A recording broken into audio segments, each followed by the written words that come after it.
দেখতেছো না, কিন্তু আমার আধ্যাত্মিক শক্তি এত বেশি যার ফলে আমি দেখছি যে এই পৃথিবীর নিচে মাটি নাই।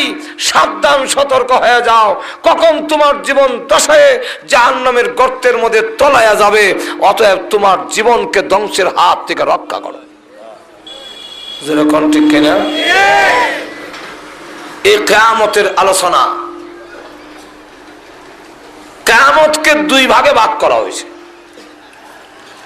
একটা হইল তামাম পৃথিবী একসাথে ধ্বংস হয়ে যাওয়া, আকাশ জমিন চন্দ্র সূর্য পর্বত পাহাড় পর্বত নদ নদী বৃক্ষ তরতা মানুষ গরু ছাগল যা আছে সব একসাথে ধ্বংস হয়ে যাওয়া। এটাকে কোরআনের ভাষায় সাআহ অথবা কিয়ামত বলা হয়। আর আরেকটা হলো আমরা আলাদা আলাদা ভাবে ধ্বংস হওয়া। আপনি একদিন সবিরাল, একদিন দবিরাল, একদিন সারাগালি সব একদিন, নসরুদ্দি একদিন, বসরুদ্দি একদিন, আমি একদিন। এই ধ্বংসকে কোরআনের ভাষায় মউত বলা হয়। এই আপনাদের মরণ আর তামাম পৃথিবীর মরণ, তো ব্যক্তিগত মরণ যে এটার মধ্যে কোনো একতলাফ নাই। সারা বিশ্বের সকল মানুষ একটি মাসআলায় একমত, এটা হলো মরতে হবে। আর তো জোরে কন না, এটার মধ্যে কোনো একতলাফ আছে? আস্তিক হোক নাস্তিক হোক, আল্লাহ মানুক আর না মানুক, মরণ মানে। কেন মানে? যেহেতু আমার সামনে আমার দাদা, আমার বাবা, আমার চাচা, আমার অমুক, আমার তমুক মরতেছে, আমি দেখতেছি, এই জন্য এটার মধ্যে কোনো একতলাফ। সমষ্টিগত মরণ যেটা সারা পৃথিবী ধ্বংস হয়ে যাবে একসাথে, এটা আমরা বিশ্বাস করেছি, আমরা বিশ্বাস করি। যেরকম ঠিক কিনা? কিন্তু কাফেররা তিন ভাগে বিভক্ত। কোরআন যখন নাজিল হইল, কাফেররা এটার মধ্যে মতানৈক্য। আল্লাহ বলেন আম্মা ইয়াতাসাআলুনা আনিন নাবাইল আযীম আল্লাযী হুম ফীহি মুখতালিফুন।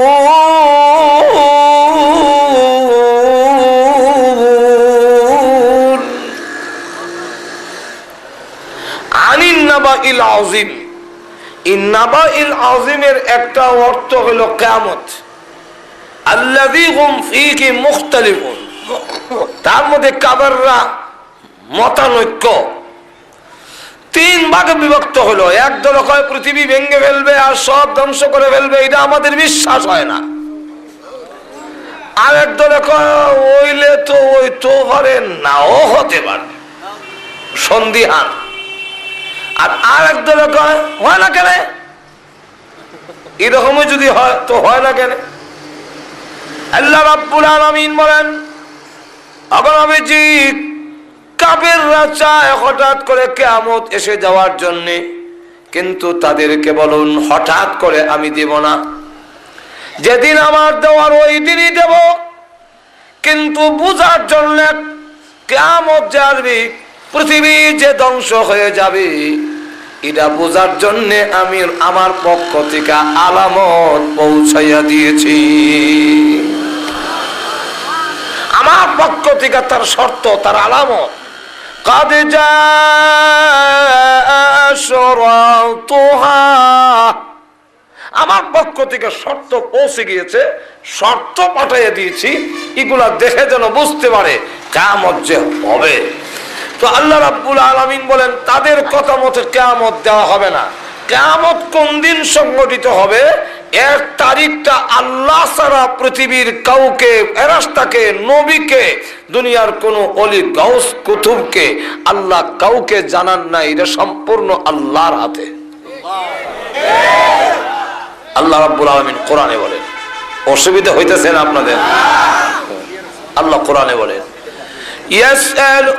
يسألونك عن الساعة أيان مرساها فيما أنت من ذكراها إلى ربك ربك منتهاها অগণবিজি ইয়াসআলুনাকা আনিস সাআতি আইয়ানা মুরসাহা আপনাকে প্রশ্ন করা হয়েছে কিয়ামত কোন দিন আইয়ানা মুরসাহা কোন দিন সংঘটিত হবে তো আপনি বলে দেন ফিমা আনতা মিন যিকরাহা এর আলোচনার সাথে কিয়ামত কোন দিন হবে তার তারিখ কওয়া ডেট কওয়া এটা আমার কাজ নয় এর সাথে আমার সম্পর্ক নেই এর সাথে সম্পর্ক হইল ইলা রাব্বিকা মুনতাহা এর শেষ কোন দিন পৃথিবী কোন দিন ধ্বংস হবে তার এলেম একমাত্র আমার রবের কাছে জোরে কোন ঠিক কিনা তাহলে আপনি কি পরের আয়াতে বলে দেন ইন্নামা আনতা মুযিরু মান ইয়াখশাহা কিয়ামতের কঠিন ময়দানে পরকালে আল্লাহর সামনে দাঁড়ায় জবাবদিহি করতে হবে এই ভয় যাদের আছে তাকে ভয় দেখানিটা হইলো আমি নবীর কাজ তাহলে এখান থেকে একটা কথা সুস্পষ্ট হয়ে গেল আমরা দেশে আবার একদল আছে যারা মিছিল করে নবীর খুব ভালোবাসা মহব্বত দেখায় জোরে কোন ঠিক কিনা 12 রবিউল আউয়াল আসলে জোরে কোন ঠিক কিনা আমি জিজ্ঞাসা করতে চাই কোরআন হাদিস দলিল প্রমাণ এগুলো তো অবশ্যই আছে যে সাহাবায়ে কেরাম হযরত আবু বকর সিদ্দিক রাদিয়াল্লাহু আনহু 2 বছর শাসন করলেন উমর রাদিয়াল্লাহু আনহু 2 বছর শাসন করলেন উসমান গনি হযরত আলী রাদিয়াল্লাহু আনহু মিলে তারা দেখা গেল খেলাফতের যুগ 30 বছর রইল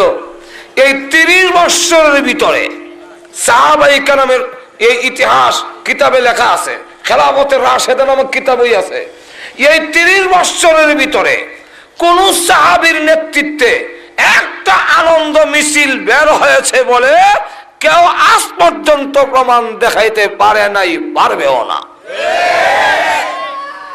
তাহলে সাহাবায়ে কেরাম যদি আনন্দ মিছিল করলো না কারণ এটা হতেও পারে না যে বিশ্ব নবীর আগমনের তারিখ এবং বিদায় হওয়ার তারিখ একই তারিখ আসা এবং যাওয়া ইখতিলাফ বাদ দিলাম 12 রবিউল আউয়াল মশহুর তারিখ যেহেতু গ্রহণ করে নিলাম আল্লামা ইদ্রিস কান্দলবি রাহমাতুল্লাহ লিখছেন কওলে মশহুর 12 রবিউল আউয়াল মানলাম 12 রবিউল আউয়াল ইখতিলাফের দরকার নাই 12 রবিউল আউয়াল রাসূলের আগমন তারিখ অবশ্যই এটা আনন্দের কিন্তু আবার 12 রবিউল আউয়াল যখন বিদায় হয়ে গেলেন রাসূলের বিদায় হওয়ার কোনো ব্যথা কি আপনাদের অন্তরে নাই আর তো জোরে কোন তাহলে রাসূল যেদিন বিদায় হয়ে গেল ওই দিন আনন্দ করবে সত্যিকারের কোন আশিক রাসূল এই তারিখটা তার আনন্দ আসতে পারে না বরং তার অন্তরে ব্যথা আসতে পারে আনন্দ মিছিল তারাই করতে পারে যারা বিশ্ব নবীর বিদায় হওয়ায়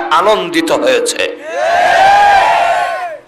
এবং আজকের পত্রিকায়ও দেখবেন পত্রিকা ফুল্লা পৃষ্ঠায় আনন্দ মিছিলের মধ্যে তাদের যিনি প্রধান তাকে একটা পালকির মধ্যে গাড়ির মধ্যে সাজাইয়া নবী বানাইলি সে তারে যেমন বোঝা যায় এই নবী বিদায় হন হে নবী হইয়া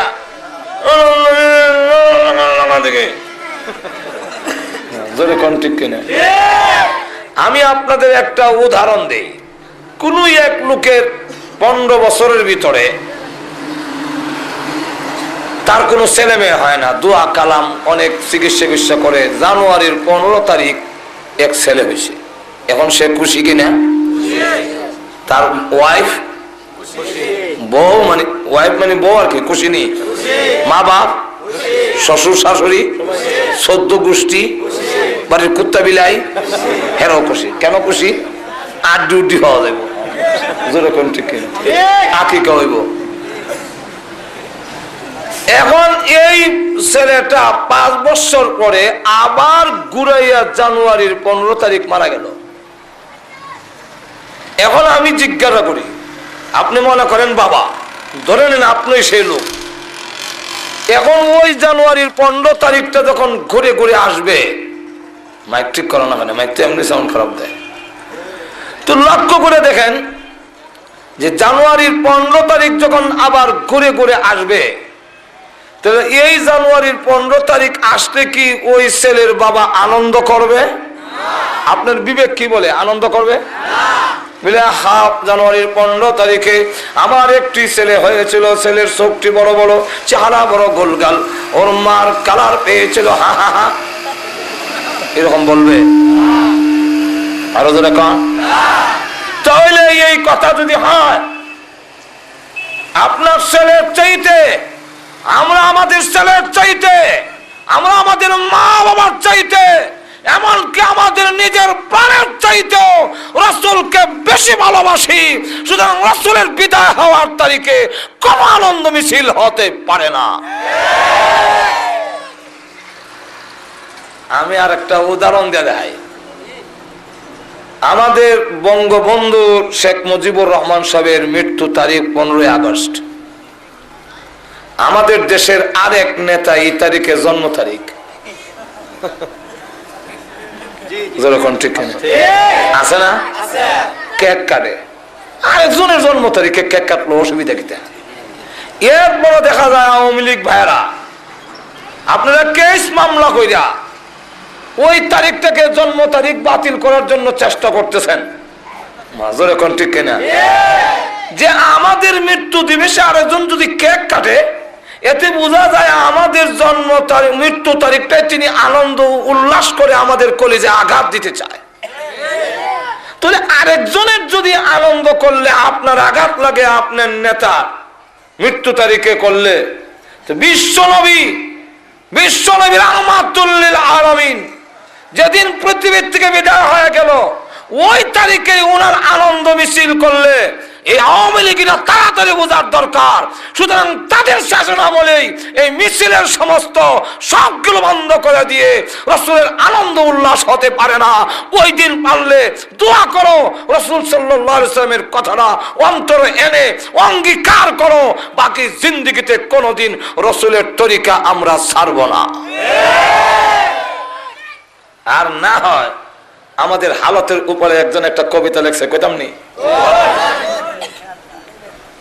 একটা কবিতা লেখছে একজন, রবিউল আউয়াল আসলে নবী আপনার গুণগান গায়। আমাদের নবী কিন্তু শুধু মাসিক না, বাৎসরিক না। আমাদের নবী কি বাৎসরিক নবী? আমাদের নবী কি মনে করেন যে মাসের নবী? রবিউল আউয়াল আইলি শরীর গরম হইলে হলে শেষ? আমাদের নবীকে প্রতিটি মুহূর্তে স্মরণ না করলে কোনো আমলে আল্লাহর দরবারে গ্রহণযোগ্য হবে না। প্রতিটি মুহূর্তে স্মরণ করার ব্যবস্থা করে দিয়েছেন, জোরে কোন ঠিক কিনা? ভাইরা আমার লক্ষ্য করে দেখুন, রবিউল আউয়াল আসলে আমরা একটু আবার জোশ আসে। এই জন্য কবি বলেন, রবিউল আউয়াল আসলে নবী আপনার গুণগান গায়। রবিউল আউয়াল গেলে পরে নবী গো আপনাকে আমরা ভুলে যাই। মিলাদ পড়ি, দরুদ পড়ি, কিয়াম করি, বড় বড় সেমিনার করি, জশ্নে জুলুস করি, আরো কত মিষ্টি খাই। মিছিলকারীদের চেহারার দিকে চাইলে পরে দাড়ির বংশ নাই। যেরকম ঠিক কিনা? এই হলো আমরা হালত, যেরকম ঠিক নেই। আল্লাহ নবী বিশ্বনবী রাহমাতুল লিল আলামিন যেদিন পৃথিবী থেকে বিদায় হয়ে গেলেন, আবু বকর সিদ্দিক রাদিয়াল্লাহু আনহু এত ব্যথিত হলেন, কলিজায় এমন আঘাত লাগলো, তিনি ডেকে বলেন, নবী বিদায় হয়ে যাওয়ার ব্যথা আমি বরদাস্ত করতে পারি না। 2 বছর 3 মাস 11 দিন তিনি জীবিত ছিলেন। এর ভিতরে তিনি কথা বললে ভিতর থেকে কলিজা পুরা গন্ধ বের হতো। হযরত আবু বকর সিদ্দিক রাদিয়াল্লাহু আনহু শুকাইতে লাগলেন, কঙ্কাল হয়ে গিয়েছিলেন, কলিজা ভিতরে পুড়ে গিয়েছে।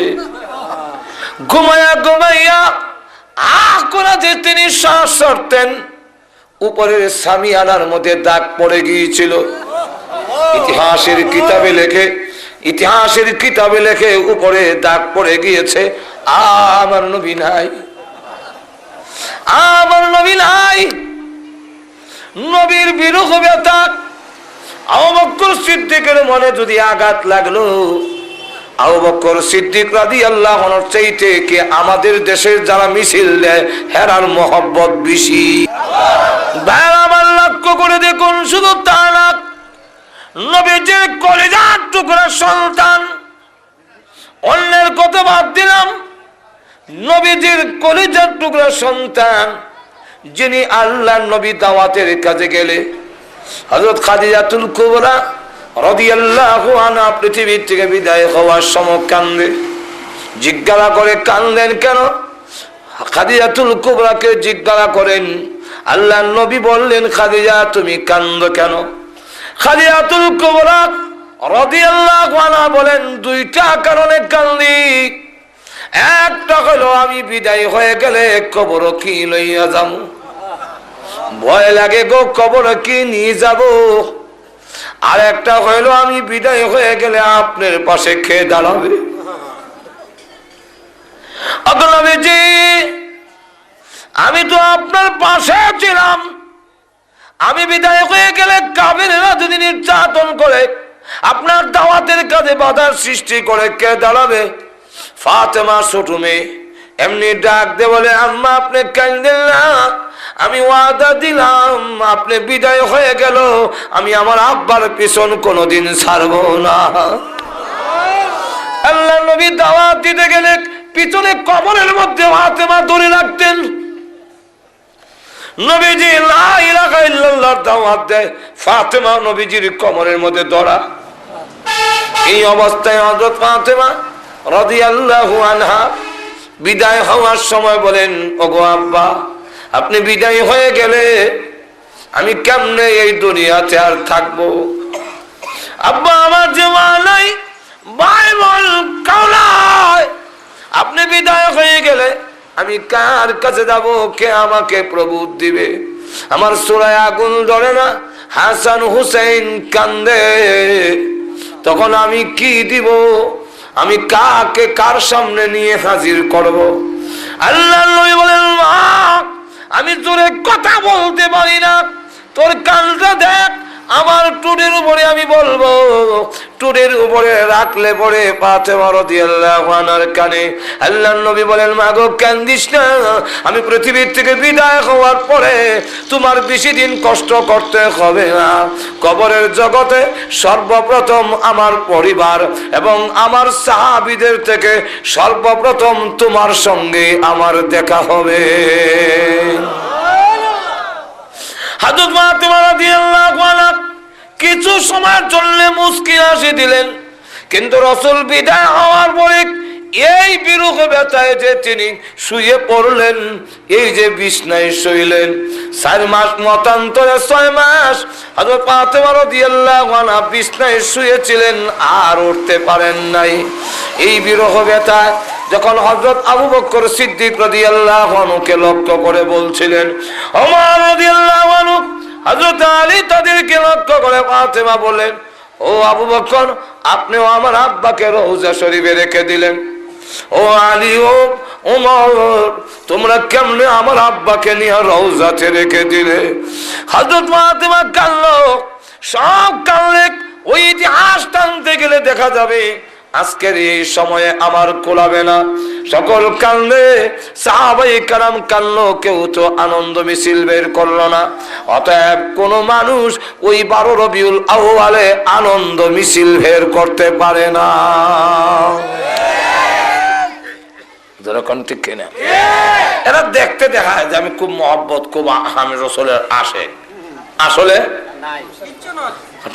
আসলে নাই। আশিক যদি থাকতে সত্যিকারের আশিক রাসূল হইল, যে রাসূলের কথা মানে অহরহ। এক বুজুর্গকে তরমুজ দেওয়া হয়েছে যে হুজুর তরমুজ খান, হ্যাঁ যেই মাত্র বলা হয়েছে হুজুর তরমুজ খান, উনি বলেন আমি তরমুজ খাবো না। কেন হুজুর, তরমুজ খাইলে কি ঠান্ডা লেগে যায়? বললেন না। তরমুজ খাইলে কি আপনার সর্দি করে ফেলে? বললেন না। তো তরমুজ খাওয়া কি না যায়? বললেন না। তা আপনি খান না কেন? দিলাম। বলে আমি তরমুজ খাবো না। বলে কেন খাবেন না? বলে আমার রসুল তরমুজ খাইছেন কিনা আমি জানি না, এবং খাইলে ওনার খাওয়ার পদ্ধতি কি ছিল যতক্ষণ পর্যন্ত আমি জানবো না, আল্লাহর কসম তরমুজ আমি খাবো না। এটাকে বলা হয় আশিকা। এখন লক্ষ্য করে দেখেন যে এই অবস্থায় আল্লাহ নবী, বিশ্ব নবী রাহমাতুল লিল আলামিনকে আল্লাহ নবী আল্লাহ রাব্বুল আলামিন যা জানাইছে তা জানতেন। যদি সব জানতেন, আমরা দেশে যারা বলে যে নবী সব জেনে লাই, রবি যদি সব জেনে ফেলতেন তাহলে কিয়ামত কত সালের কত তারিখে হবে এটা কি বলে গেছেন? তাহলে আপনারা কি মনে করেন রসুল জাইন্নাও বলেন নাই? তাহলে বুঝা গেল রসুলকে জানান নাই। কেন জানান নাই এটা বলবো পরে। এখান থেকে বোঝা গেল যে আল্লাহ তার রসুলকেও জানান নাই, অর্থাৎ রসুল তা জানেন আল্লাহ যা জানাইছেন। আর বুঝলে কন্যা আলিমুল গায়েব হলেন একমাত্র আল্লাহ, রসুল হলেন আল্লাহ যা জানাইছেন তা জানেন। তো রসুলকে কি পরিমাণ জানাইছেন এটারও একটা মাপকাঠি আল্লাহ রসুল নিজে দিয়েছেন। রসুল বলেন উতিতু ইলমান মিনাল আউয়ালিন ওয়াল আখিরিন, আমার আগে যত মানুষ দুনিয়াতে এসেছে এবং আমার পরে যত মানুষ দুনিয়াতে আসবে সকলের জ্ঞান, মেধা, এলেম যদি এক জায়গায় একত্রিত করা হয় যা হবে এর থেকে বেশি এলেম আল্লাহ আমাকে দান করছেন। কিন্তু সব জানার নাই। আয়াতগুলোর দ্বারা তো বুঝলাম। মুসলিম শরীফও আছে, মিশকাত শরীফও আছে। ওমর ইবনুল খাত্তাব থেকে বর্ণিত হাদিস, এবং এই হাদিস হাদিসে জিবরাইল নামে সকলের কাছে পরিচিত, খুব মশহুর হাদিস। জিবরাইল আলাইহিস সালাম একজন মুসাফিরের বেশে রাসূলের সামনে আসছেন, এসে বসলেন নামাজের সুরতে, উরুতে হাত রেখে, আর প্রশ্ন করেন। তো যখন প্রশ্ন করে সাহাবীরা বলেন আলহামদুলিল্লাহ, এমন প্রশ্ন করতেছে এই লোক যে প্রশ্নগুলো আমাদের মনেও জানবার আকাঙ্ক্ষা, কিন্তু আমরা সাহস পাই না রসুলকে জিজ্ঞাসা করার। আর এই গ্রাম্য একজন লোক আসছে দেখা যায়, ওনার দ্বারা প্রশ্নের মাধ্যমে আমরাও জানার সুযোগ হয়েছে। আলহামদুলিল্লাহ, ভালো হয়েছে। এর কারণ অনেক সময় উস্তাদের গুরুত্ব বুঝছে, ছাত্র উস্তাদে অনেকটা প্রশ্ন করতে পারে না, ভয় হয়। আর গ্রামের লোকেরা, গ্রামের অনেক লোক আছে যে গ্রামের লোকেরা আইন কানুন বুঝতো না, হুজুরে উল্লে পাল্লা জিগায় এলায়। এক হুজুর হাদিস পড়াইতেছে, তো একজন সাধারণ গ্রামের লোক গিয়া কয় হুজুর এটা লাউ লইয়া গেছে যে হযরত কদু কার অঙ্গা। আচ্ছা, হাদিস পড়াইতেছে এই ফাঁকা দেখে জিগাইবার একটা কথা নেই যে লাউটা কইতো তো হযরত কদু কাহারা অঙ্গা। হুজুরের রাগ উঠতেছে, ওইটা কয় মেরে স্যার পর রাখ দাও আমার মাথার তো, যেমন হয়েছে মাথার তো কদু নিয়ে মাথা চুইতেছে। হুজুর আইসা দিয়ে তার সাথে আইন দেখাইয়া লাভ নাই। তুই এখন এইভাবে উল্টা উল্টা প্রশ্ন করলে উনি করতারে, কিন্তু রসুলরা তো আমরা জিগাইতাম পারি না। তো প্রশ্ন করছে আখবিরনি আনিল ইসলাম, ইসলাম কারে কয় ব্যাখ্যা দিন, একটু বর্ণনা দিন। রসুল বর্ণনা দেওয়ার পরে এই আগন্তুক লোকটা যখন বলে সাদাক্তা, আপনি ঠিক বলছেন, সাহাবীরা চোখ উল্টায় কয় হ্যাঁ ঠিক বলছেন, কয়তে তো জানে জোরে কোন ঠিক কেন। প্রশ্ন করা জানার জন্য খুব সওয়াব, জানার জন্য প্রশ্ন করা খুব সওয়াব। জানার জন্য একটা মাসআলা জানার জন্য ওই ইমাম সাহেব হুজুরের দরজার সামনে গিয়ে আপনি দাঁড়াই রইলেন, একটা ঘন্টা যদি অপেক্ষা করেন ইমাম সাহেবের কাছ থেকে একটা মাসআলা জানবেন, কাবাগরের হজরে আসওয়াদ পাথর সামনে রেখে শত শত বছর দাঁড়ায় থাকলে যে সওয়াব হইতো এর চাইতে বেশি সওয়াব দেওয়া হয়। জানার জন্য প্রশ্ন করা সওয়াব, কিন্তু আটকাবার জন্য প্রশ্ন করা হারাম। আর তো জোরে কোন কেন? আটকাবার জন্য যে প্রশ্ন করা হয় এটার মতলব খারাপ থাকে। কি মতলব? মতলব তাকে হুজুর রে বেইজ্জত করতো, যাকে প্রশ্ন করেছে তাকে আটকানি হলো উদ্দেশ্য, আটকায় বেইজ্জত করতো।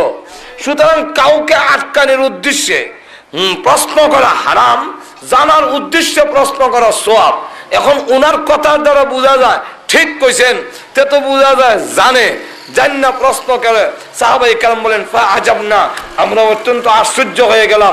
পরে দেখি এই লোকটা প্রশ্ন করতে করতে যাচ্ছে, এক জায়গায় গিয়ে প্রশ্ন করলেন আখবিরনি আনিস সাআ,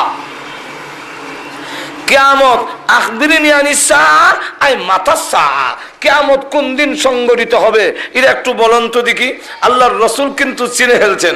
আল্লাহর রাসূল বলেন মাল মাসউলু আনহা বিআলামা মিনাস সাইল, প্রশ্নকারী যেমন জানে না কিয়ামত কোন দিন হবে, যাকে প্রশ্ন করা হয়েছে উনিও জানেন না কিয়ামত কোন দিন হবে।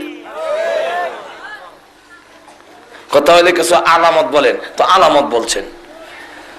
এরপরে যখন চলে যাচ্ছেন রাসূল বলেন ইয়া উমারু, এ উমর, আতাদরি মানে সাইল, প্রশ্নকারীকে চিনছো?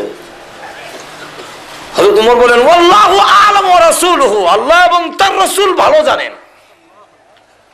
এমনি কারণ সাহাবীরা জানলেন না জানলো কইতো আল্লাহু আ'লামু ওয়া রাসূলুহু, আল্লাহ এবং তার রাসূল ভালো জানেন। তখন কইলো যে আতাকুম জিবরাইলু ইউআল্লিমুকুম দীনাকুম, জিবরাইল এসেছিলেন তোমাদেরকে দ্বীন শিখাইয়া গেলেন। যিনি এসেছিলেন তিনি কে? জিবরাইল আলাইহিস সালাম। তো জিবরাইল আলাইহিস সালাম আল্লাহর খুব নৈকট্য ফেরেশতা। আল্লাহ কথা বললে জিবরাইলের সাথে বলেন, আল্লাহ কোন মানুষের সাথে ডাইরেক্ট কথা বলেন না, আল্লাহ কোন ফেরেশতার সাথে ডাইরেক্ট কথা বলেন না, সাধারণ ফেরেশতার সাথেও কথা কয় না। কোনো কিছু হইলে জিবরাইলকে কয়া দেয়, জিবরাইল সব কয়। এখন জিবরাইল হলো নৈকট্য ফেরেশতা। এই হাদিসের দ্বারা বুঝলাম জিবরাইলও জানেন না কিয়ামত কোন দিন হবে। যেরকম ঠিক কিনা? আচ্ছা, আরেকটু আগাই, সামনের দিকে যাই। তো আরেকটু অগ্রসর হয়ে গিয়া দেখি জিবরাইল তো জানেন না, যিনি সিংহায় ফু দিব উনি জানেননি। ওনার নাম কি? আর একটু যেরকম আল্লাহর নবী বিশ্বনবী রাহমাতুল লিল আলামিন মেরাজের রাত্রিতে উর্দা ভ্রমণে যখন গেলেন, সকল ফেরেশতার হালত বিশ্বনবীর সামনে তুলে ধরা হলো। কোন ফেরেশতা কোন অবস্থায় আছে সবগুলো নবীর সামনে তুলে ধরলেন। হঠাৎ করে বিরাট বড় একটা মূর্তির সামনে পড়লো, এত বড় এই তামাম পৃথিবীর সমান হইল লৌহে মাহফুজের একটা প্লেট, যেখানে কোরআন আমরা সবের ছবি আছে। কোন ভাতারা কোন সময় জ্বরবে, কোন আপনার ধানের ধান দানা যা আছে মাটির তলে পড়বে, কোন সময় কোনটা মাটির তল থেকে উঠবে, সব লৌহে মাহফুজের মধ্যে লেখা একটা প্লেট। এই প্লেটটা রাখছে কোথায়? তাফসীরে ইবনে কাসিরের মধ্যে লেখেন ইসরাফিল আলাইহিস সালামের দুই চোখের ব্রুজে আছে, এটার মাঝখানে যে ফাঁক জায়গাটা আছে ওইখানের মধ্যে লোহে মাহফুজটা ফিট করে রাখছে। তামাম পৃথিবীর সমান যদি কপালটা হয় তাহলে চেহারা কত বড় আর শরীর কত বড়। এখানে একটা প্রশ্ন হয় যে ইসরাফিলের কপাল রাখলেন কেন? কোরআন শরীফ যে বোর্ডও লেখা এটা ইসরাফিলের কপালও কেন, জিবরাইলের কপালে রাখলেন না? সুবিধা আছে রাসূলের কাছে নাজিল করার সময় এখান থেকে দিলে তো এটা কইতাম নি। তাফসীরের কিতাবে লিখছেন আল্লাহ যখন বললেন ওয়াইল কুলনা লিল মালাইকাতি ইসজুদু লিআদম ফাসাজাদু ইল্লা ইবলিস।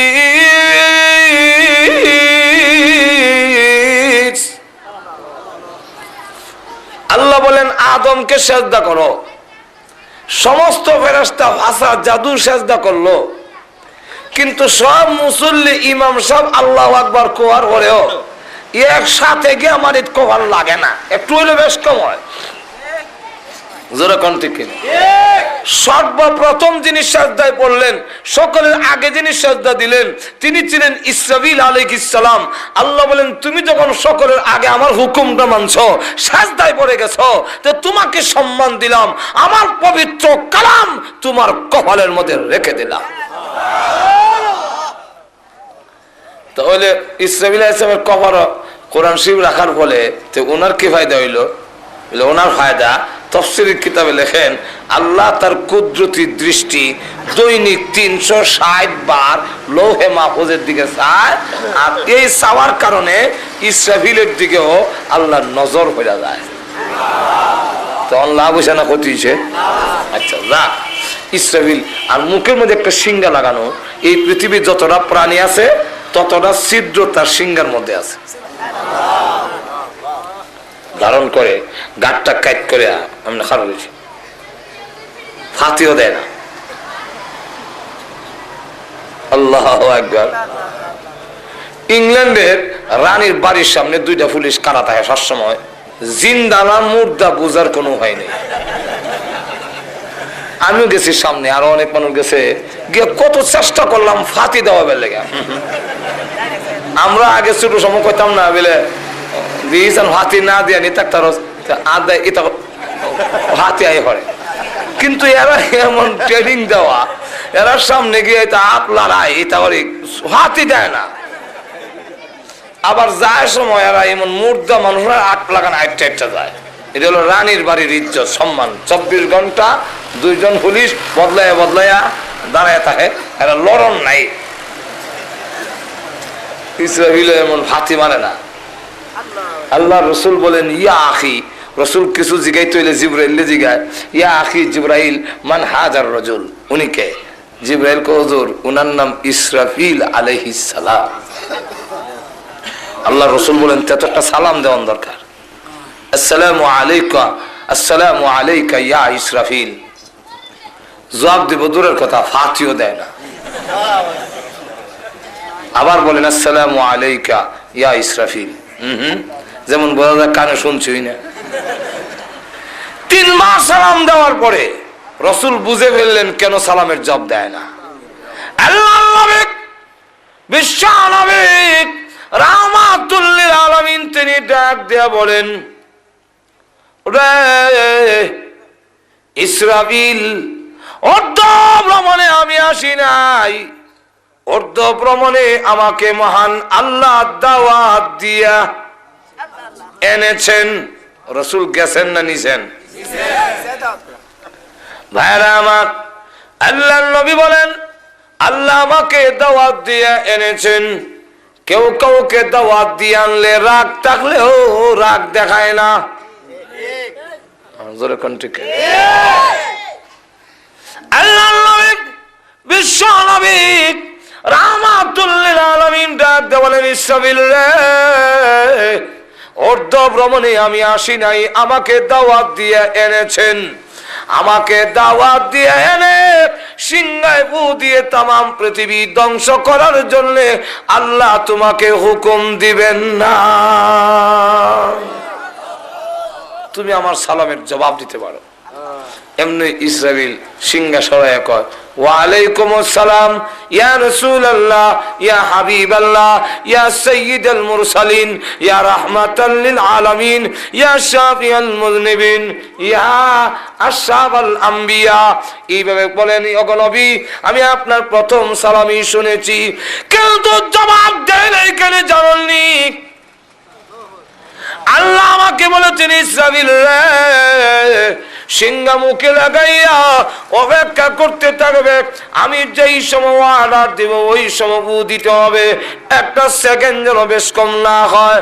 ওগো আল্লাহর নবী, আমি জানি না কোন সময় আল্লাহ হুকুম দিবেন।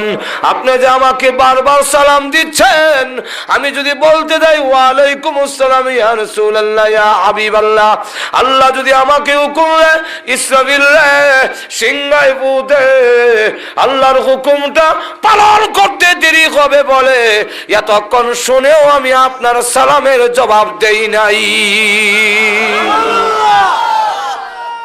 তাহলে এখন চিন্তা করেন কত গুরুত্ব সহকারে হুকুম পালন করে, আর ইসরাফিলও জানে না কোন দিন ফু দিবেন। এটা সম্পূর্ণ কার কাছে? আল্লাহ কেন লুকায় রাখলেন? আল্লাহ বলেন এক আয়াতে, الساعة آتية أكاد فيها لتجزى كل نفس بما تسعى আল্লাহ বলে কিয়ামত আনেওয়ালি, কিয়ামত অবশ্যম্ভাবী, কিন্তু আমি আল্লাহর ইচ্ছা লুকায় রাখতে। কেন? যেন তোমাদের প্রত্যেকটা প্রাণীর প্রতিদান, জীবনে যা কামাই করছে তার প্রতিদান, তার যাজা, তার বিনিময়, তার বদলা যাতে দিতে পারি, এই কারণে আমি আল্লাহ এটা লুকায় রাখছি। এটা কেমনে? কয়টা কারণ হইল লুকায় আমরা প্রকাশ করে দিলেন না ভালো আছিল। বলে অমুক মরব 2010 সালের ফেব্রুয়ারির 25 তারিখ, অমুক মরব 26 তারিখ, অমুক মরব 28 তারিখ, এরপরে আবার মার্চের 10 তারিখ মরব নসরুদ্দি। এটা আমরা যার আল্লাহ যদি জানাই লিস্টি দিলাই তো তেন সুবিধা আছে। বলে না, জানাই লিস্টি দিলাইলে প্রথম নম্বর হলো পৃথিবীর আইন শৃঙ্খলা ঠিক থাকবে না। একটু জোরে কর না। আপনারা এই নন্দনপুর বাজারটা ওই পুলিশ আর্মি বিডিআর কন্ট্রোল করতে না, কারণ যে সময় জ্বালার গাড়ি লইয়া বয় এই সময় গাড়ি ঘোড়া যেভাবে বিল লাগায়, এখন যদি হেজাই না লাই যে 2020 সালের ফেব্রুয়ারির 15 তারিখ মারা যাইব, হে জ্বালার মাঝখান দিয়া রাস্তার মাঝখান দিয়ে আটবো, ট্রাক আইয়া পিছন দা অরণ দিল হেল অর্থ না কব উফরে তো যাবো, আমার এখন টাইম নাই। কারণ হে জানে এখন উফরে গেল মরত না, হে 2020 সালের জানুয়ারির 10 তারিখ বা ফেব্রুয়ারির 15 তারিখ মারা যাইব। ঠিক কিনা? আর এমনি একটা সিএনজি এসে পিছিয়ে যদি খালি হরন দেয় হুট করে, এমনি দেখা যায় হ্যাঁ ওইটা দৌড় দিয়ে গিয়ে গাঁথা করে হয় মনে গেছিলাম গাড়ি আজকা বাড়িতে গিয়ে বউরে হয় একটা মুরগি সৎ গাঁদা বেলে খেলে বেলে গেছিলাম গাছা সাক্ষাৎ চলে। ঠিক না? ঠিক এলো এক বিশেষ মতিকরণ যেত না, যাইতাম সরাইল, এখানে হইলো আসল পয়েন্ট হইলো আজকে সরাইল। এইখানে হ্যাঁ টিউনো সাহেব এবং উপজেলার চেয়ারম্যান সব পয়সা রয়েছে, জানেন তো একটু উত্তপ্ত যেন কথার জন্য, এখানে একটু উত্তপ্ত ভাব না, এর লেগে এখানে যাওয়ার লাগে। তো আপনার একটা সাইড আবার এখানে যাইতাম, অত বেশি সম্বোধন যেত না, আর এখনো অত বেশি দেয় না। আপনার যে শেষে খাওয়ানোর পরে যে ফিরনি আছে না, এইটা একটুই দেয় মনে। ঠিক না? ঠিক না? যাক গেল একটা। আর একটা হইল মানুষ যদি জানি না লাই, মানুষের মধ্যে গাফলতি এসে যাবে, আমলের দিক থেকে মানুষ গাফেল হয়ে যাবে। কেন গাফেল হয়ে যাবে? তখন দেখা যাবে ইমাম সাহেব, মুয়াজ্জিন সাহেব, উনারা তো চাকরির কাতারে মসজিদে আউন লাগে, আর বাকি মুসল্লি থাকবে না। মুসল্লি দেখা যাবে যাদের যাদের মরণ গনে এসে ওই এরা ছাড়া আর কেউ মসজিদে নাই। কেন? 2000 সালে মার্চের 15 তারিখ মারা যাবে, এত আগে মসজিদে যাওয়ার দরকার আছে? 3 চিল্লার বুঝ রেখা যা কাম কুকাম আছে সব স্টার্ট দিব, আর 3 চিল্লার বুঝ রেখা এরপরে খবর যখন দেখো আর 3 চিল্লা বাকি আছে গাড়ি লইয়া তবলিগো যাবো, আর বাড়ি থাইতাম না। ঠিক কিনা? আর এমনি আমি আপনাদের জিজ্ঞাসা করি, এই মাহফিলে বসা অবস্থায় মরণের সম্ভাবনা আসেনি? খালি আমার না আপনারও সব মৃত্যুর সম্ভাবনা আছে কি নাই? আমি আজকের এই রাষ্ট্রটা আমার জীবনের শেষ মাহফিল হতে পারে, ওয়াজ শুনতে শুনতে মানুষ মারা যায়। যেরকম ঠিক কিনা? কি মাহফিলে ওয়াজ করলাম আমি এবং শেখ দিগলবাগি, কিন্তু আমি ঘুম থেকে উঠলাম, শেখ দিগলবাগি আর উঠলেন না। যেরকম ঠিক না? ঠিক না? একই মাহফিলে দুইজনের ওয়াজ হইলো, আমি ওয়াজ করে রাত্রে আবার ঘুমাইলাম, সকালে উঠলাম, আর দেখা গেল হুজুর তো আর উঠলেন না। তাহলে আমি আজকের এই মাহফিল জীবনের শেষ মাহফিল হতে পারে। আর তুজরে কন্যা আমিও জানতাম না যে আর ওনার সাথে দেখা হইতো না। আর তুজরে কন্যা উনিও জানতেন না আমার সাথে আর দেখা হবে না। তাহলে আজকের রাত্রে যদি আপনাদের মরার সম্ভাবনা থাকে, তাহলে এবার বলুন, বুকে হাত দিয়ে বলুন যে এই সম্ভাবনা যদি থাকে, তাহলে নামাজ মনে হয় 5 বছর পরে ফললে চলবো। মরবেন আজকে আর নামাজ পড়তেন 5 বছর পরে। আজকে যদি মরার এই কথাটা যদি অন্তর থেকে বলে থাকেন, তাহলে আজকে রাইতে আমার মরার সম্ভাবনা। সুদ কি আরো 10 বছর খাইয়া ছাড়বেন না এখন থেকে ছাড়ার দরকার? আর জোরে কন্যা আপনি কি জিনা আরো 10 বছর কইরা ছাড়বেন? বুঝলা কইরা লই। আল্লাহ রাব্বুল আলামিন মরণ কেন লুকায় রেখে দিলেন, কিয়ামত কেন লুকায় রেখে দিয়েছেন? ও পৃথিবীর মানুষেরা, আমি আল্লাহর ইচ্ছা হলো 24 ঘন্টা তোমাকে ইবাদতের মধ্যে জড়িত করার জন্য, ইবাদতের মধ্যে জড়ায় রাখার জন্য আমি আল্লাহ তোমার মরণকে লুকায় রেখে দিয়েছি, যাতে 24 ঘন্টা তুমি মৃত্যুর জন্য প্রস্তুত থাকতে পারো। সামান নিয়ে আজরাইলের গাড়ি আইলে যেন তোমার কোনো অসুবিধা না হয়। একটা উদাহরণ দিই, তুই আপনারা বুঝে ফেলবেন। দেব উদাহরণ? একটু জোরে কন। এক লোক মনে করেন চিটাগাং যাবে, আপনার নন্দনপুরের এক লোক গিয়া ট্রেন ধরবে, ট্রেন নিয়ে যাবে চিটাগাং। টিকিট তো আগে কারণ লাগে না, পরে আগে। ব্যাগের ভিতরে 3-4 দিন থাকবে, সুতরাং লঙ্গি গামছা এটা তো কিছু নিতে হইব না, নেওয়া লাগবে না? এই ব্যাগটা কি গাড়িতে উঠতে গিয়ে নেওয়ার লেগে পারবেন না? আগে আগে। এরপরে আপনার কিছুদিন এখানে থাকতে গেলে তো কিছু টাকা পয়সার দরকার, এটা সাথে লোন লাগতো না? এটা কি গাড়ি একজন কই ছবির আলী আমার ছেলেরা কই আছেন 500 টাকা লই আইতো, কবে আগে লইয়া যান লাগবো। গিয়া সব করে রেডি করে ব্যাগ সাথে রাখা টিকিট কাটটা ব্রাহ্মণবাড়ি স্টেশনে বসছে। স্টেশন মাস্টারে জিগাইল ট্রেনটা কই আছে, খবর নাই। নাই এরকম এমন জীবনের ঘটনা নাই? আমি তো নিজেই তো মানে দেখা হইতাছি। মাস্টার সাহেব, চিটাগাঙ্গের গাড়িটা ঢাকার থেকে যেটা আইব চিটাগাঙ্গে তো এটা বা সিলেট থেকে, হ্যাঁ সিলেট থেকে তো যাবো আখাউড়া দিয়া, তো ঢাকার থেকে যেটা আসবে এটা কখন আসবে, কই আছে, কই এখনো খবর হয়েছে না। এমন সময় আপনার বিয়াই গা লাগাল হয়েছে, আপনার লাগাল ভাই বিয়া কই যাবেন, বিলে চিটাগাং। আর ট্রেনের তো খবর হয়েছে না, মিষ্টি খাওয়াই দিই, মিষ্টি খাওয়াইব। আপনি বলেন ভাই আমি ট্রেন এসে পড়বে, আরে খবর হয়েছে না। বিয়ের এই কথাই ফার্ম ভর্তিয়ে আপনি তখন যাক খাই এই মিষ্টিটা লয়ে আইসে মহাদেব পট্টি। আচ্ছা মহাদেব পট্টি বাদ দিলাম, রয়ে আইসে আপনার না না ওই যে মোড়টা কালীবাড়ির মোড়, কালীবাড়ির মোড়, কালীবাড়ির মোড় আছে, মিষ্টি খাওয়াই দেয়। এখন কালীবাড়ির মোড়ায় যখন মিষ্টি দিয়ে আইবার সময় ভাবলো যে এই গাছটি কই লইয়া আবার মিষ্টির দোকানে দিতাম, এটা তো গেছে এক চাউলের দোকান, আর টিকিটটা তো হয়েছে ফানের দোকান। আর সে আইসে কালীবাড়ির মোড় মিষ্টি খাইতো।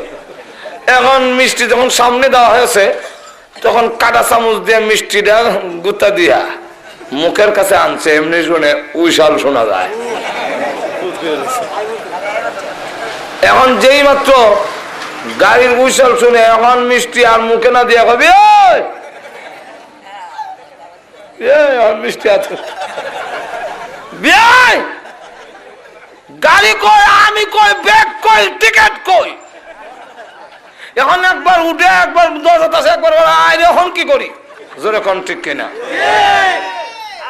ঠিক তেমনি ভাবে আজরাইলের গাড়ি কোথায় আছে সব লোকে রেখে দিয়েছে রে পৃথিবীর মানুষ। যাবি তুই কবর হইয়া, হাসরের মাঠ হইয়া, জান্নাতে তোর যেতে হবে তোমার পারি। তুমি এখান থেকে টিকিট কেটে প্রস্তুত থাকো। আজরাইলের গাড়ি কোথায় আছে তোদেরকে জানাইলাম না, জানলে কিছু গাফলতি এসে যাবে, যাতে প্রস্তুত থাকতে পারো। যদি কবরের টিকিট থাকে, হাসরের মাঠের সামান থাকে, আজরাইলের গাড়ি আইলে তোমার হতাশা হওয়ার দরকার পড়বে না। আর যদি সামান না থাকে, আজরাইল আইলে তোমার হতাশার সীমা থাকবে না। হযরত বিলাল রাদিয়াল্লাহু আনহু সামনে এসে আজরাইল, আসসালামু আলাইকুম ইয়া বিলাল, সালাম দিয়েছে। আল্লাহ আপনাকে সালাম দিয়েছেন।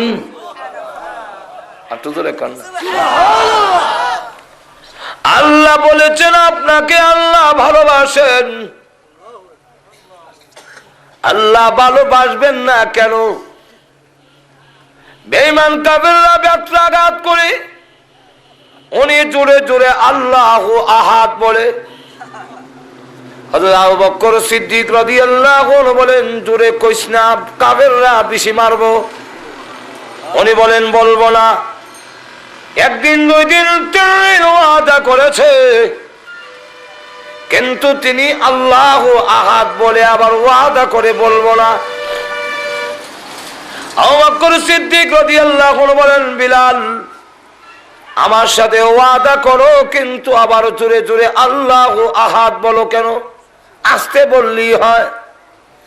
এমনি বিলাল বলেন, হ্যাঁ আবু বকর সিদ্দিক, ওই বেঈমান কাফেররা যখন আমাকে ব্যত্রাঘাত করে আর আমি আল্লাহু আহাদ বলি, তখন এত মজা, এত মধুর লাগে।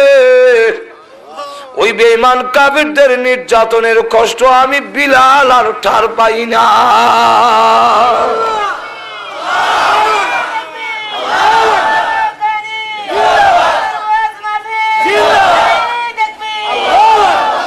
হযরত বিলাল রাদিয়াল্লাহু আনহু তুই আল্লাহর এত ভালোবাসা।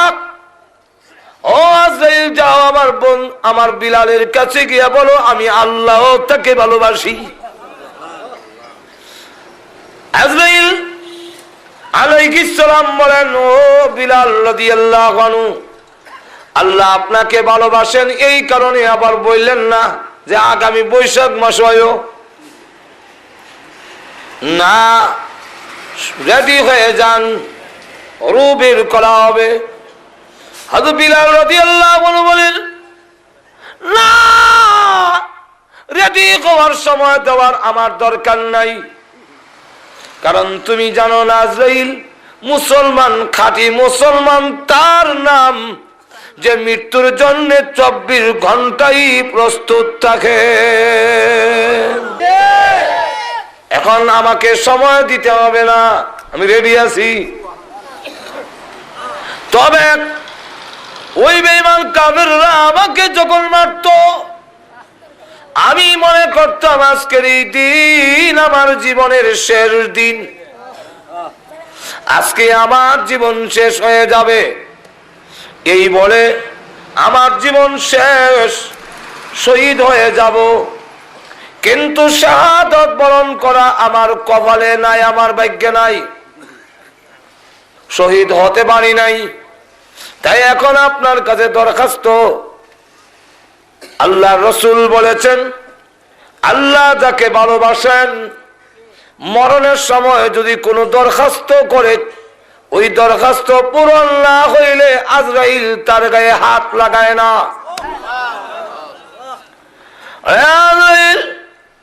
আমার আকাঙ্ক্ষা, আমি এখন এমন ভাবে মরব, আমি আল্লাহর গোলাম, আল্লাহ আমার মনিব, আমি আল্লাহর কুদরতি পায়ের মধ্যে সেজদা দিয়ে পড়ে থাকবো, আর তুমি আমার রূহ বের করবে। আমি এখন 4 রাকাত নামাজের নিয়ত বানবো। প্রথম রাকাতে রূহ বের করুন, হাত দিও না। দ্বিতীয় রাকাতে হাত দিও না। তৃতীয় রাকাতে হাত দিও না। চতুর্থ রাকাতের প্রথম সেজদায় হাত দিও না। শেষ সেজদায় যখন পড়ব, আল্লাহর কসম করে বলি, রূহ বের না করা পর্যন্ত আমি বিলাল আর জমিন থেকে মাথা উঠাবো না। আমার রূহ বের করে। আল্লাহ রাব্বুল আলামিন বলেন, আজরাইল বিলালের দরখাস্ত মঞ্জুর হয়ে গেছে। সাজদারত অবস্থায় ওনার রূহ বের করা হলো। তাহলে 24 ঘন্টা মৃত্যুর জন্য যাতে প্রস্তুত থাকি, আল্লাহ এই কারণে আমাদের মরণটাকে লুকে রেখে দিয়েছেন। মেনে নিলাম, আপনি তবলিগে গেলেন, গে 3 চিল্লায়, আর বাকি আকাম কুকাম করলেন, আর গে তওবা করে নিলেন, 3 চিল্লা সব মাফ করে নিলেন, মানলাম, মাফ করে নিলেন, আল্লাহ তওবা কবুল করলেন। কিন্তু 3 চিল্লা 4 মাসে আপনি কি আমল করবেন? ঘুষ ছাড়ো, নাচ গান ছাড়ো, মদ ছাড়ো, সব জিনা ছাড়ো, সব বেপরদা ছাড়ো, সব ছেড়ে দিয়া নামাজ পড়ো, দাড়ি রাখো, টুপি লাগাও, পাঞ্জাবি লাগাও। মরার পরে কিন্তু পাঞ্জাবি লাগাইতেই হবে, হুজুরের পোশাক তোমার লাগাইতেই হবে। জোরে কণ্ঠে হ্যাঁ ঠিক না? তো ওই মরার পরে লাগাইলে কোনো কাজ হইতো না, এখন থেকে লাগাও। একটু জোরে কর না। টুপি মাথার দাও, দাড়ি রাখো, পাঞ্জাবি লাগাও, সুদ খাইও না, ঘুষ খাইও না, জিনা করো না, নাচ গান করো না, বেপরদা হইও না, নামাজ পড়ো। এর অর্থ হলো আমি মৃত্যুর জন্য প্রস্তুত। যেরকম ঠিক কিনা? এইভাবে মৃত্যুর জন্য প্রস্তুত থাকতে পারলে আজকে মরলাম না, কালকে মরলাম না, পরশু মরলাম না, তরশু মরলাম না, এইভাবে যখন হবে তখন দেখা যাবে ৬০-৭০ বছর, ৮০ বছর, ১০০ বছর আমার মৃত্যু হইল না, কিন্তু আমি প্রতিদিনই মরণের রেডি নিলাম। এই যদি হয় তখন দেখা যাবে ৬০-৭০ বছরে আমার আমল নামায় উহুদ পাহাড়ের মতো কোটি কোটি পাহাড়ের সমান সওয়াব লইয়া আমি মহান আল্লাহর দরবারে হাজির হতে পারব। যেরকম ঠিক কিনা? এই কারণে আল্লাহ রাব্বুল আলামিন মরণটাকে লুকিয়ে রেখে দিয়েছেন, কিয়ামতকে লুকিয়ে রেখে দিয়েছেন, কাউকে প্রকাশ করেন নাই যে মৃত্যুর জন্য প্রস্তুত থাকো, যে কোন সময় তোমার কাছে মরণ এসে যাইতে পারে। এক হাদিসের মধ্যে আছে ইয়াকিফু আলাল বাব খামসা মাররাত, প্রত্যেকটা মানুষের দরজায়, প্রত্যেকটা মানুষের গেটে, প্রত্যেকটা মানুষের সাথে সাক্ষাৎ করার জন্য আজরাইল ৫ বার প্রত্যেকের দরজায় হাজির হয়। কবার হাজির হয়? আটু জোরে কন। আজকেও আজরাইল আমার সাথে ৫ বার দেখা হয়েছে, আপনাদের সাথে ৫ বার দেখা হয়েছে। প্রত্যেকটা মানুষের দ্বারে দ্বারে, প্রত্যেকটা মানুষের দরজায় আজরাইল যদি ৫ বার আয়া হাজির হয় আর দেখা করে আমার টাইম হয়েছে কিনা, লোকে মাহফুজের ছবি লইয়া, আমরা দেশের যে পেট্রোল ডিউটি করে পুলিশে, এরা কিন্তু কিছু থানার মাঝে দাগের লোক আছে, দাগের লোকের একটা লিস্টে আছে। এই পুলিশরা যদি আন্তরিক হয় ডাকাতি বন্ধ হবে। কিন্তু আমাদের প্রশাসন অনেক সময় আরো ডাকাত বানায়। কেমনে বানায়?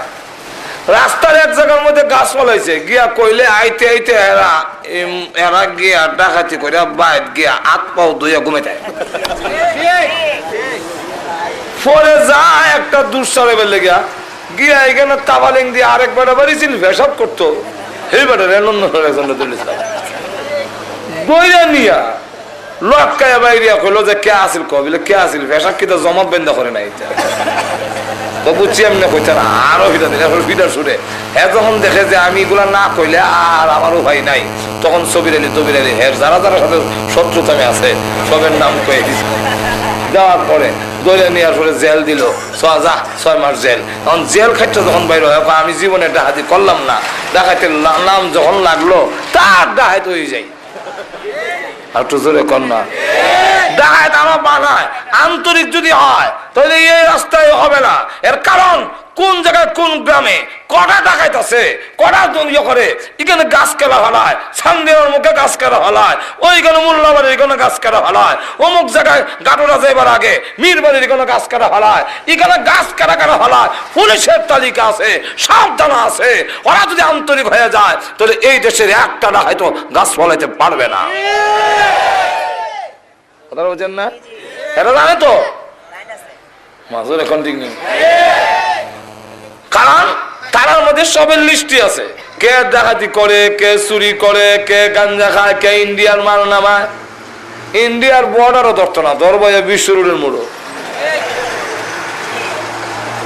মাজুর এখন ঠিক তো বর্ডারও ধরো না বিডিআর, অকল বিডিআর একা হাতে বিশ্ব রোডের মোড়ের সামনে।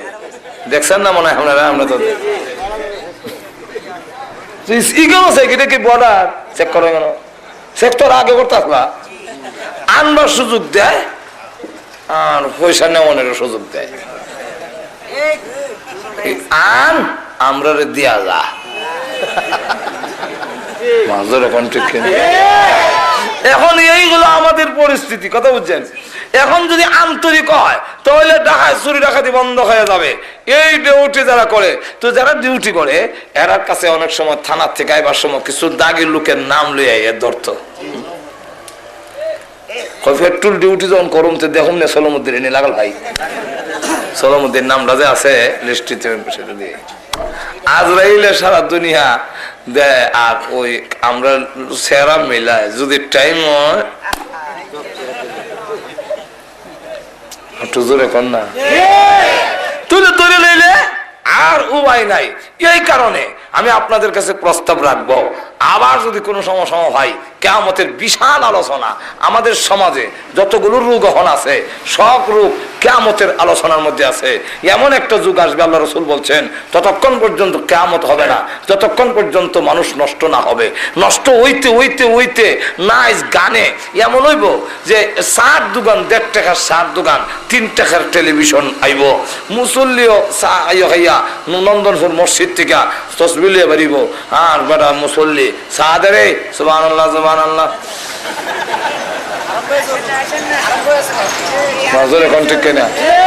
আবার দাড়িওয়ালা মুসল্লি জিগাইব, এটা কেন রে? কথা চিনতেন না, এটা রোনা লাইলা। এখন ঠিক কিনা? রুনা লাইলার নাচ গান, প্রতিটি ঘরে ঘরে মমতাজের গান, প্রতিটি ঘরে ঘরে টিকিট কাটতে গিয়া দেখা দেবো 5,000 7,000 টিকিট কাটে। কালকে নরসিংদী গেছে, এক জায়গায় মমতা যাইব, আর দেখা যায় 5,000 2,000 3,000 700 800 এক একটা টিকিট মমতাজের গান শুনবার লেগা এক মন্ত্রী উঠেই নিছে। দেখা যায় নাইস গান গিয়া ওইগুলা গান শোনার জন্য মমতাজের শুনবো, বন্ধু আমার বাড়ির সামনে দিয়ে আইটা যায়, বুকটা আমার ফাইটটা যায়, ইটা উন্না এর কলজা ঠান্ডা করতো। এমন এক যুগ আইব, গান বাজনা নাচ এমন হবে, প্রতিটি ঘরে ঘরে চলবে।